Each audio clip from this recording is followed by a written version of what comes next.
Halo Kula, bersama Mbak E di sini. Hari ini Mbak E mau mengulas sejarah pembangunan Jembatan Alalak 2 atau yang biasa disebut sebagai Jembatan Terminal Handil Bakti.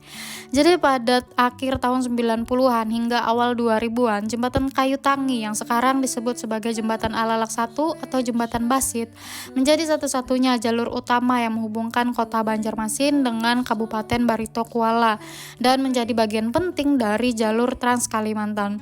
Lonjakan arus kendaraan terutama truk penghasil perkebunan, tambang, dan juga logistik membuat jembatan tersebut tuh sering padat bahkan rawan kemacetan.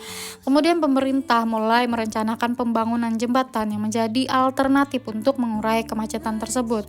Awalnya jembatan ini memang sudah ada sejak tahun 90-an dan warga sekitar menyebutnya sebagai jembatan buruk, yang mana bangunan jembatan ini memang sudah lapuk dan masih menggunakan bahan kayu.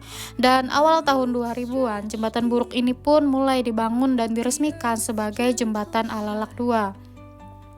Jembatan Alalak 2 ini dibangun memang bertujuan sebagai pelengkap dan pendukung Jembatan Alalak 1 atau Jembatan Kayu Tangi agar bisa menghubungkan Banjarmasin dengan wilayah Barito Kuala, terutama desa Alalak di sisi barat sungai.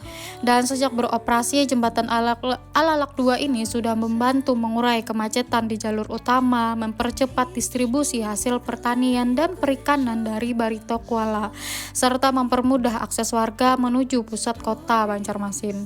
Namun seiring waktu, Jembatan Kayu Tangi mengalami kerusakan struktural akibat usia dan beban berlebih. Jadi pada tahun 2018 hingga 2021, pemerintah membangun jembatan yang baru, dan selama masa pembangunan tersebut, Jembatan Alalak 2 ini menjadi jalur utama yang menanggung sebagian besar arus kendaraan. Selama pembangunan yang hampir 3 tahun, sering terjadi kemacetan parah di sekitaran areal jembatan. Meski sudah ada pengalihan arus, namun saat di jam sibuk, kemacetan di sekitar jembatan ini tak bisa dihindarkan.